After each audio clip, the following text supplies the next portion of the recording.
వెన్నెల news టీవీకి స్వాగతం. నేను ఉద్దండం చంద్రశేఖర్. గుంతకల్లు పట్టణంలోని హనుమాన్ సర్కిల్లో ఏర్పాటు చేసిన 58 అడుగుల హనుమంతుని విగ్రహం ప్రత్యేక ఆకర్షణగా నిలుస్తోంది. స్థానికులనే కాకుండా ఏపీ, తెలంగాణ, కర్ణాటక, తమిళనాడు రాష్ట్రాల నుంచి కూడా భక్తులు ఇక్కడికి విశేషంగా తరలివచ్చి ఆంజనేయుణ్ణి దర్శించుకుంటున్నారు. ఈ సందర్భంగా హనుమంతునికి ప్రత్యేక పూజలు ప్రతిరోజు నిర్వహిస్తున్నట్లు హనుమాన్ విగ్రహ దాత కోటిరెడ్డి, అర్చకులు వేణుగోపాల స్వామి తెలిపారు. జాతీయ స్థాయిలోనే అతిపెద్ద రెండవ విగ్రహమైన గుంతకల్లు ఆంజనేయ స్వామి భారీ విగ్రహం ఏర్పాటు నేపథ్యం గురించి వెన్నెల న్యూస్ టీవీ ప్రత్యేక కథనం.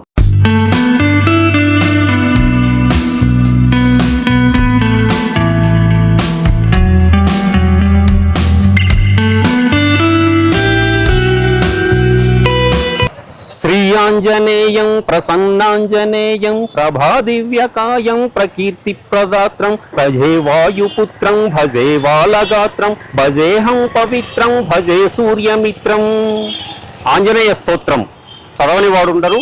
ఆంజనేయ స్తోత్రాన్ని ఎంతో భక్తితో, నమ్మకంతో చాలామంది వాళ్ళకున్నటువంటి కష్టాలు పోగొట్టుకోవాలని, తర్వాత ఎన్నో భయాల నుంచి విముక్తి పొందాలని చెప్పి చాలామంది భక్తులే కాదు, సాధారణ పౌరులు, మనుషులు కూడా చాలామంది కూడా ఈ ఆంజనేయ స్తోత్రాన్ని పఠిస్తూ ఉంటారు.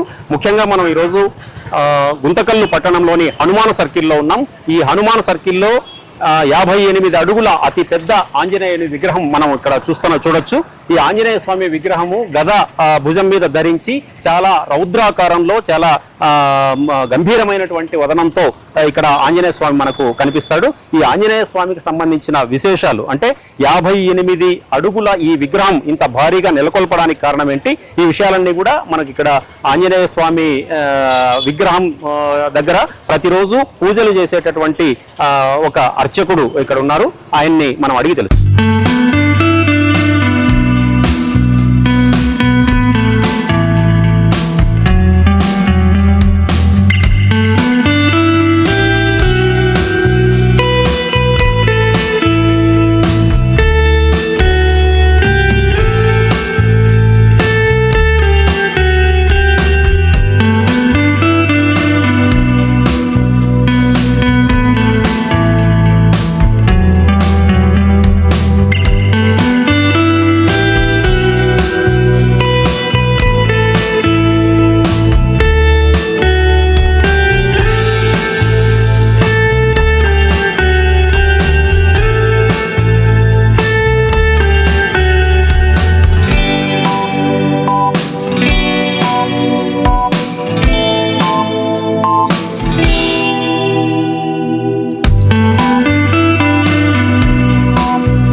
ఇక్కడ ఆలయ అర్చకులు వేణుగోపాల స్వామి గారు ఉన్నారు. వారిని అడిగి ఇక్కడ పూజా విశేషాలను మనం తెలుసుకుందాం. స్వామి నమస్కారం. నమస్కారం స్వామి, ఇక్కడ పూజా విశేషాలు అంటే స్వామికి ఏ రోజులు మీరు ప్రతిరోజు చేస్తారా పూజలు, లేదంటే వారంలో ఒక రోజు 2 రోజులు ఎప్పుడైనా చేస్తారా? ఎలాంటి పూజలు చేస్తారు స్వామి? ప్రతిరోజు చేస్తాము. పంచామృత అభిషేకాలు, ఆకు పూజ, వడమాల, సింధూరార్చన, అరటిపండ్ల అర్చన. అరటిపండ్లతో స్టాండ్ ఉంది, అక్కడ తమలపాకులు అరటిపండ్లు చేస్తారు. అంటే మంగళవారం అనేది ఆంజనేయ స్వామికి ప్రీతిపాత్రమైన రోజు అంటారు. ఆ రోజు ఏమైనా ప్రత్యేకంగా చేస్తారా, లేదా ఏడాదికి ఒకసారి ఇక్కడ ఏమైనా వ్రతాలు లాంటివి ఆచరిస్తారా, మాలధారణ కానీ ఇట్లాంటివి? ఇక్కడ మాలధారణ చేసి కసాపురం ఆంజనేయ స్వామి వారు శనివారు ఊరేగింపుగా ఇక్కడ నుండి కసాపురం వరకు వెళ్తారు. మాలధారణ దీక్షాపరులతో ఇరుముడు కట్టుకొని. అది వచ్చే మార్గశిర శుద్ధ ద్వాదశ రోజు జరుగుతుంది. ప్రతి సంవత్సరం ద్వాదశ రోజు జరుగుతుంది. ఈ స్వామికి విశేషంగా మంగళ, శనివారము బాగా జరుగుతుంది. ప్రతిరోజు ఉదయం సాయంకాలం పూజలు జరుగుతుంటాయి. వాళ్ళు ఎవరైనా జన్మదినము, వివాహ దినము రోజు పూజలు చేసుకుంటారు. పంచామృత అభిషేకాలు. ఆంజనేయ స్వామి మాలధారణ ఎన్ని రోజులు నిర్వహిస్తారు సార్ వ్రతాన్ని? 41 రోజు నిర్వహిస్తారు. కార్తీక శుద్ధ పాడ్యం మొదలుకొని మార్గశిర శుద్ధ ద్వాదశి వరకు చేస్తారు. త్రయోదశి రోజు ద్వాదశి రోజు ఇరుముడు కట్టుకొని త్రయోదశి రోజు వ్రతం చేసుకుంటారు కసాపురం దగ్గర. ఇక్కడ గుంతకల్లు పట్టణ ప్రజలు ఇక్కడ రెగ్యులర్ గా వస్తుంటారా? బయట ప్రదేశాల నుంచి కూడా ఈ విగ్రహాన్ని చూడడానికి వస్తుంటారా యాత్రికులు ఏమన్నా? బయట బళ్ళారి ఇట్లా మన వేరే ఇక్కడ ఆంధ్రవేలో ఉంది కాబట్టి అక్కడ అందరూ వచ్చిపోతుంటారు. హైవే పక్కన ఉంది కాబట్టి అందరూ వచ్చిపోతున్నారు. అన్ని జిల్లాలు 4 జిల్లాల నుంచి వస్తున్నారు. రాయలసీమ నుంచి, అక్కడ కర్ణాటక నుంచి ఎక్కువ వస్తున్నారు, తమిళనాడు వాళ్ళు. ఇంత 58 అడుగుల భారీ విగ్రహము, ఆంజనేయ స్వామి విగ్రహము. ఈ విగ్రహాన్ని ఎవరు దాతలు, ఎవరు నెలకొల్పారు, వారి విశేషాలు చెప్పండి సార్. ఈ విగ్రహం వచ్చి గంగమ్మ గారు, కోటిరెడ్డి, సుశీలమ్మ వారు దంపతులు, వారి కుటుంబ సభ్యులు నిర్వహించారు. 2007 ఆగస్టు 26వ తేదీన ఇక్కడ ప్రతిష్ఠ జరిగింది. ఎవరు వచ్చారు ప్రతిష్టకు? ఎవరన్నా స్వామీజీలను ఎవరన్నా ప్రత్యేకంగా పిలిపించారా? ఎట్లా జరిగింది సార్ ఆ రోజు ప్రతిష్ట? ప్రతిష్ఠ వచ్చి బెల్డౌన్ రామనాథ్ స్వామి ఆధ్వర్యంలో జరిగింది. ఓకే. ఆయన పూజలు చేసి ఇక్కడ ప్రతిష్ఠ జరిగింది. మీరు ఎప్పటి నుంచి ఇక్కడ అర్చకులుగా ఉన్నారు? మేము ఆగస్టు 26వ తేదీ నుంచి ఉన్నాం. అప్పటి నుంచి ఉన్నాం. అంటే మీ వంశపారంపర్యంగా మీ వంశీకుల నుంచి వచ్చిందా ఎట్లా స్వామి? మీరు ఎట్లా మీ నేపథ్యం? లేదు, మేము ఇక్కడి నుంచి మేము ఒక్కరమే, మా నాన్న. ఓకే. తర్వాత ఇక్కడ మహిళా భక్తులు ఎవరైనా కానీ, ఇప్పుడు పల్లెటూరు నుంచి వచ్చిన వాళ్ళు ఎవరైనా కానీ ఈ భూత ప్రేత పిశాచాలకు సంబంధించి ఆంజనేయ స్వామి దగ్గరికి వెళితే బాగవుతుంది. గుంతకల్లు ఆంజనేయ స్వామి దేవాలయం మొదలుకొని తర్వాత ఇక్కడ కూడా ఈ విగ్రహం దగ్గర కూడా చాలా మంది వస్తూ ఉంటారు. తర్వాత వాళ్ళ అనుభవాలు ఏమన్నా మీకు ఏమన్నా తెలుసా? వాళ్ళ అనుభవాలు ఇక్కడ వచ్చి కొంతమంది నిద్ర చేసుకొని పోతుంటారు. అవునా? చేసుకొని పోతారు, ఇక్కడ పండుకుంటారు. వచ్చి వాళ్ళు పొద్దున ఏమైనా జరిగినటువంటి కూడా వాళ్ళు చెప్పిపోతారు, మాకు బాగా జరిగింది అని వచ్చి మళ్ళీ వచ్చి దర్శనం చేసుకొని పోతుంటారు. ఇప్పుడు గుంతకల్లు పట్టణంలో హనుమాన్ సర్కిల్లో ఈరోజు 58 అడుగుల ఆంజనేయ స్వామి విగ్రహం చాలా ప్రతిష్టాత్మకంగా నిర్మించారు. గంగమ్మ గారి, కోటిరెడ్డి గారు, అట్లాగే సుశీలమ్మ గారు దంపతులు, వీళ్ళిద్దరూ కూడా ఆంజనేయ స్వామి పైన భక్తితో పాటు గుంతకల్లు పట్టణం అంతా కూడా భక్తి ప్రపత్తుల్ని, ఆధ్యాత్మిక వాతావరణాన్ని పరిడవిల్లజేయాలన్నటువంటి ఉద్దేశంతో, ఒక మంచి ఉద్దేశంతో వారు తమ సొంత ఖర్చులతో ఇంత అద్భుతమైనటువంటి ఈ ఆంజనేయ స్వామి విగ్రహాన్ని 58 అడుగుల భారీ విగ్రహం, ఇది రాయలసీమలోనే ఎక్కడా కూడా లేదు, మొట్టమొదటి విగ్రహం ఇది. ఇక్కడ ఎందుకు ఈ విగ్రహాన్ని ఏర్పాటు చేశారు, ఆ విశేషాలన్నీ కూడా మనం అడిగి తెలుసుకుందాం. సార్ చెప్పండి, ముందుగా మీకు ఒక ఆధ్యాత్మిక వాతావరణం కల్పించేలాగా ఈ హనుమాన్ సర్కిల్ అనే పేరే వచ్చేసింది ఈ గుంతకల్లు పట్టణంలో. ఈ సర్కిల్ కు ఈ విగ్రహం పెట్టడం వల్ల ఆంజనేయ స్వామి విగ్రహం ప్రతిష్ఠించాలన్న కోరిక ఎందుకు కలిగింది, మీ అనుభవం ఏంటి సార్? సార్, నేను గంగమ్మ గారి కోటిరెడ్డి. నేను ఒక చిన్న రైతు. ఇక్కడ పైకి మా పొలాలు ఉన్నాయి. ఎప్పుడు ఇక్కడ ఇదే రోడ్ అంటే పోతూ వస్తూ ఉండేవాడు నేను. అట్లా మా ఇంటి దేవుడు కానీ ఆంజనేయ స్వామి ఊరికి మంచి జరగాలనే మనస్ఫూర్తిగా నేను ఈ విగ్రహం పెడితే బాగుంటుందని అప్పట్లో నా భార్య కానీ కసాపురం టెంపుల్ కమిటీ మెంబర్గా ఉన్నింది. అదే ఆంజనేయ స్వామి భక్తులు కాబట్టి మేము ఏం చేసామంటే టౌన్లో 2-3 అందరినీ విచారించి, పెద్దోళ్ళందరినీ విచారించి ఆంజనేయ స్వామి విగ్రహం అయితే ఇక్కడ పెట్టాలని ఈ స్థలదాతల్ని భాస్కరయ్య అని 2 స్థలదాతలు అన్న ఇట్లయితే అనుకున్నాను విగ్రహం పెట్టాలని. ఊర్లో టౌన్ స్థపతి అంటే కర్నూలు జిల్లాలో స్థపతి ఉన్నాడు, దేవాలయాలకు సంబంధించిన స్థపతి దగ్గరికి పోయి ఒకసారి వచ్చి మీరు విజిట్ చేయండి, నేను ఇట్లయితే ఆంజనేయ స్వామి పెట్టాలన్నాను, ఊరికి మంచి జరగాల, ఏ పక్క పెడితే బాగుంటుందనే ఉద్దేశంతో సభ్యుని కానీ ఇక్కడ ఒక రోజు రమ్మని చెప్పి వచ్చినారు. వాళ్ళు వచ్చి టౌన్ అంతా కారు వేసుకొని తిరిగితే ఊరికి ఈ ప్లేస్లో పెడితే ఊరికి మంచి జరుగుతుందని చెప్పి ఆయన గవర్నమెంట్ స్థాపితతో ఏర్పాటు ఆయన చెప్పిన దానికోసము దీన్ని నా మనసులో ఇంక పూర్తిగా నిమగ్నమైపోయి ఇంక ఆంజనేయ స్వామిని పెట్టే తీరాలి ఇక్కడ అని చెప్పి ఇక్కడ ఉండే స్థలదాతల్ని వాళ్ళని అడిగాను. అడిగితే తలాకి 2.5 సెంట్లు అయితే ఇస్తాము, తీసుకో అన్నారు. అప్పుడు వాళ్ళు ఇస్తామంటేనే నేను కొంచెము వెనక ముందు ఆడుకోకుండా రిజిస్టర్ ఆఫీస్కి పోయి వాళ్ళిద్దరితో నా పేరు మీద రిజిస్ట్రేషన్ చేసుకున్నాను సైట్ అంతా చేసుకొని ఎట్లయితే మొదలు పెట్టాలని అప్పుడు ఎమ్మెల్యే గారు లీలావతి గారు ఉన్నారు. అమ్మ ఇట్లయితే పూజా కార్యక్రమంలో ఏర్పాటు చేసుకున్నాము, మనం ఒకటే కాకుండా ప్రజలందరినీ దీంట్లో భాగస్వాములు చేసి ఒక 100 రూపాయలు ఇచ్చిన వాళ్ళతో నుంచి లక్షలు ఇచ్చే వాళ్ళ దగ్గర కానీ సహకారం చేస్తామని చెప్పి అందరినీ ఊర్లో కొంచెం అంత పెద్దవాళ్ళని అందరినీ కలిసి నాతో పాటు ఉండే వాళ్ళందరినీ కలిసి మాట్లాడి అక్కడక్కడంతా చందాలు వసూలు చేసి ఈ విగ్రహాన్ని ఏదైతే బాగుంటుందని కొంతమంది కలిసి నాతో పాటే కొంతమంది కలిసి మొత్తం రాయలసీమ అంతా తిరిగాను. తిరిగి మొత్తం ఎంత ఖర్చు వచ్చింది ఈ విగ్రహం పెట్టడానికి మీకు అప్పట్లో? సార్ ఇది విగ్రహం పెట్టడానికి రాయలసీమలో అంతా తిరిగి వచ్చిన తర్వాత నాకు నేమకల్లో సెంటర్లో గోపురంలో సెంటర్లో ఉంది. వాళ్ళైతే ఎక్కడ ఉండారంటే శివమొగ్గలో ఉన్నారు అని చెప్పినారు. అక్కడ నుంచి పిలుచుకొని వచ్చి వాళ్ళకంతా ఈ ప్లాన్ ఇవన్నీ చూపించి ఇంత ఎస్టిమేషన్ ఎంత అవుతుంది సార్ అది అంటే వాళ్ళు అందాజుగా ఒక 20 లక్షల దాకా కావచ్చు అన్నారు. 2000 ఇది ఎప్పటికి 2005కి 20 లక్షలు 18 నుంచి 20 లక్షలు అవుతుంది అన్నారు. సరే సంకల్పం దేవుడు అనుగ్రహించినాడు. అట్లా మొదలు పెట్టేసాం మేము. మొదలుపెట్టి దాన్ని అందరితో అంటే 100 రూపాయలు ఇచ్చిన నుంచి 1 లక్ష రూపాయలు 2 లక్షలు ఇచ్చిన వాళ్ళు అన్నారు. అదే మాది విగ్రహం 2005కి కంప్లీట్ చేసి పూజా కార్యక్రమం అంతా మొదలుపెట్టి అప్పటి నుంచి మా స్వామి అట్లే కంటిన్యూగా ఉన్నారు. పూజా కార్యక్రమాలు 2 పూట్ల చేస్తున్నాము.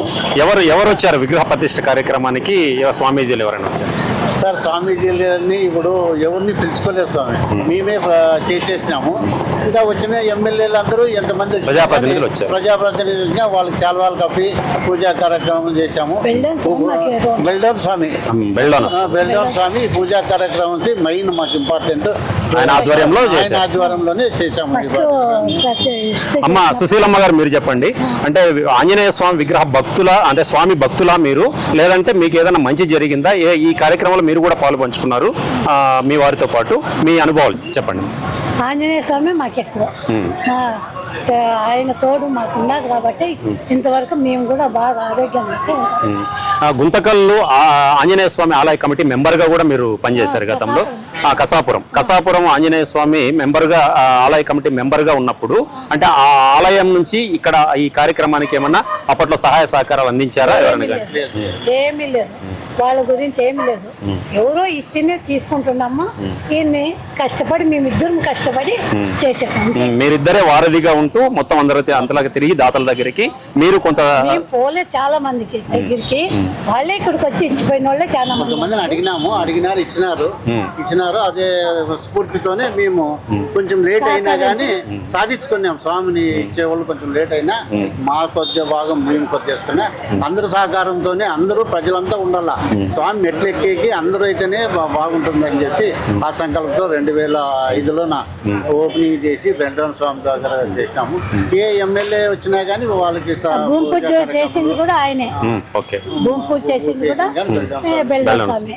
తర్వాత ఈ స్వామి మహిమలకు సంబంధించి అంటే ఈ విగ్రహం ఏర్పాటు చేసినప్పటి నుంచి భక్తులు అంటే బయట ప్రాంతాల నుంచి కానీ ఎవరైనా ఇక్కడికి వస్తున్నారా? వాళ్ళ అనుభవాలు ఏమైనా చెప్పారు? చాలా వస్తున్నారు. ఆయనకి 110 సార్లు 108 సార్లు ప్రదర్శనలు తిరిగి వాళ్ళ కోరికలు తీర్చుకొని పోతున్నారు. అక్కడ మేము రాసి పెట్టేసినాము. అది దాన్ని బట్టి అంతా చేసుకుంటున్నారు. అందరికీ బాగా జరిగిందని మొక్కొని పోతున్నారు. ఎప్పుడు వచ్చి ఆయనకు దాతలు వచ్చి ఉండేలాకి వేసిపోతుంటారు. అన్ని చేస్తా ఉన్నారు. ఇప్పటికేమో మా దయ వలన ఆయనకి 4 శనివారాలు ఆయనకి అన్నదానము చేస్తానే ఉంటాం. ఎక్కడమ్మా మీ సొంతూరు? ఎక్కడ? ఇదే సొంత ఊరు, ఇదే గుంతకల్కి నన్ను ఇచ్చిండేది. గుంతకల్కి ఈడే మాది. భూములు అన్ని ఇక్కడే ఉన్నాయి, మా ఇల్లు కూడా ఇక్కడే ఉంది.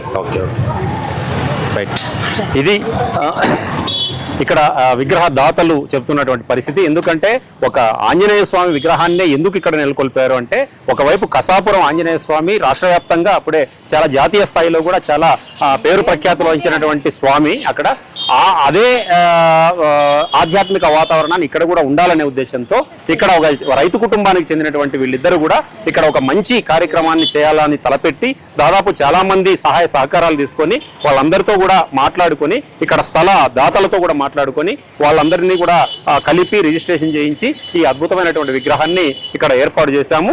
ఇది కేవలం ప్రజలందరి కోసమే అని చెప్పి వారు చెప్తున్నారు. విగ్రహంతో ఓనర్గా ఉంటూ మరి ముందర 4 రోడ్ల సర్కిల్ నందు బసవన్న అన్నీ ఉండల్లా. మనము ఈ బళ్ళారు రోడ్డు సైడ్ ఎట్లా ఉరకొండ ఆలూరు రోడ్డు పోయినా రైతులంతా పోతాము. ప్రతి అమాసకి నేను వచ్చి పూజ చేసుకొని టెంకాయ కొట్టుకొని స్వామికి దండేసేసి చేస్తాము. రైతులు పంట పొలానికి పోయేటప్పుడు కానీ ఇక్కడ టెంకాయ కొట్టుకొని పోయేటట్లు కానీ వాళ్ళందరికీ పంట ఇచ్చేటప్పుడు అదే సహకరించినాను. అదేవిధంగా నేను నా కార్మ్లెస్ అని ఒక డిఆర్ఎం ఉన్నాడు. ఆ డిఆర్ఎంకి నాకు కొంచెం బాగా అనుకూలాలు ఏర్పడింది. సార్ ఇక్కడైతే ఒక స్టేషన్ పెడితే బాగుంటుంది సార్ అని చెప్పి ఆయన్ని సలహా తీసుకున్నాను. సలహా తీసుకుంటే రెడ్డి గారు ఒకసారి సైట్ విజిట్ చేద్దామని చూశారు. చూస్తే అది గ్రేడింగ్ ఎట్లుంటుంది, డౌన్ ఉందా అప్ ఉందా అని కనుక్కో అన్నాడు. అక్కడ నుంచి ఏఈలు డిఈల్ని ఆఫీసర్ని పంపించి గ్రేడింగ్ కరెక్ట్ గా ఉంది, బండి నిలబడే అవకాశం ఉంది, ఇక్కడ స్టార్ట్ చేద్దాంలే అన్నారు. అంటే ఓన్ ఖర్చులతో భరించుకొని నువ్వు చేసే మట్టి పని కానీ బిల్డింగ్ కానీ ఇవన్నీ చేసేస్తావా అన్నాడు. సార్ నేను చేస్తాను సార్, నా సొంతమే చేసుకుంటాను. నాకు మా కొడుకు రైల్వే కాంట్రాక్టర్ కదా, మిషన్లు అన్నీ ఉన్నాయి, టిప్పర్లు ఇటాచ్లు అని. ఇక్కడ కెనాల్ నుంచి మట్టి అంతా గ్రావెల్ వాళ్ళు కొలతలు లెవెల్స్ ఇచ్చినారంట. ఆ ప్రకారం అంతా చేసేసి అక్కడ ఒక స్టేషన్ని ఏర్పాటు చేసుకునేకి అనంత వెంకటరామరెడ్డి అన్న ఎంపీ గారి నిధులతో ఒక 2 లక్షల రూపాయలు తీసుకొని వచ్చి ఆ నిధులతో ఆ స్టేషన్ రూమ్ కట్టుబట్టి ఆర్ట్ ఏజెంట్గా చేద్దాం నీకు. అక్కడ 1 నిమిషము ట్రైన్ బండి తిరుపతి ప్యాసింజర్ ఆపడానికి ఒక స్టేషన్ బిల్డింగ్ మాత్రం చిన్న కట్టేసుకో తాత్కాలికంగా నేను ముందుకు చూద్దాము అని చెప్పి కంటిన్యూ వాడుతున్నాయి సార్. ఇప్పుడు ప్రయాణికులు ఎక్కడము దిగడము అక్కడ ఉన్న వాళ్ళందరికీ నేను 1 నిమిషం అంటే ఇక్కడ దగ్గర అవుతుంది. ఇక్కడ వజ్రకరూరు కానీ ఆలూరు కానీ గడేకల్లు కానీ ఈ 4-5 మండలాలకి ఇక్కడ ఆల్ స్టేషన్ తిరుపతి పోయే వాళ్ళకి ధర్మవరము కదిరి ఎంత పోయేళ్ళకి అనుకూలంగా ఉంటుందని ఇక్కడ పెట్టాం సార్. అది ఆల్ట్ ఏజెంట్గా కానీ నన్నే కంటిన్యూగా టెండర్ ద్వారా నాకే వచ్చేటట్లు కానీ వచ్చిన నాకే కలిగింది దేవుని దయ వలన ఆ టెండర్లో అందరిలో. మరి ఇప్పుడు కానీ కంటిన్యూ చేస్తున్నాము. తక్కువ రేటుతో తిరుపతికి 75 రూపాయలతో తిరుపతికి పోతారు, అనంతపూర్కి 20 రూపాయలతో పోతారు. అట్లా సరే అంత ఈజీగా ఏర్పాటు చేసినాము ఇక్కడ ఉండేదానికి. ఆధ్యాత్మిక కార్యక్రమాలతో పాటు ఇట్లా సామాజిక సేవ కార్యక్రమాలు మెంబర్ గా ఉన్నాను, జోనల్ చైర్మన్ గా ఉన్నాను, టౌన్ చైర్మన్ గా. చాలా కార్యక్రమాలన్నీ ఏదన్నా ఉన్నా ఇప్పుడు హెల్త్ క్యాంప్ కానీ పెట్టాలని చెప్పి ప్లాన్ చేస్తున్నాను. లివరు హార్ట్ క్యాంప్ కానీ పెట్టాలని హైదరాబాద్ గ్లోబల్ హాస్పిటల్లో మా బ్రదర్ భాస్కర్ రెడ్డి ఉన్నాడు, ఆయన ద్వారా ఇక్కడ 2-3 కార్యక్రమాలు చేశాను. ఇప్పుడు కానీ నెక్స్ట్ మంత్ లో ప్రోగ్రామ్ చేయాలని చెప్పి పల్లెలందరికీ ఆటో పెట్టి తిప్పి చేయాలని ప్రతిజ్ఞ నా దగ్గర ఉంది సార్. రైట్ అన్న, thank you very much. TV గారికి ధన్యవాదాలు. మా యొక్క వెన్నెల న్యూస్ కి ధన్యవాదాలు తెలుపుకుంటున్నాను. థ్యాంక్ యూ అమ్మా. నా పేరు P Govindarajulu, railway seat retired. ప్రతిరోజు పొద్దున సాయంకాలం స్వామిని దర్శనం చేసుకుంటా నాకు మనశ్శాంతిగా ఉంది. మనశ్శాంతిని ఇక్కడే పొందుతున్నాను బాబు. మా ఫాదర్ కూడా 3 కోట్ల రామకోట రాసి చనిపోయాడు. ఆయన కర్నూలులో ఉండేవాడు స్వామి. ఇది నా దేవుని దయ వల్ల నాకు ప్రశాంతత ఇక్కడే దొరుకుతుంది. కెమెరామెన్ షాకీర్తో ఉద్దండం చంద్రశేఖర్, వెన్నెల న్యూస్ టీవీ, గుంతకల్లు.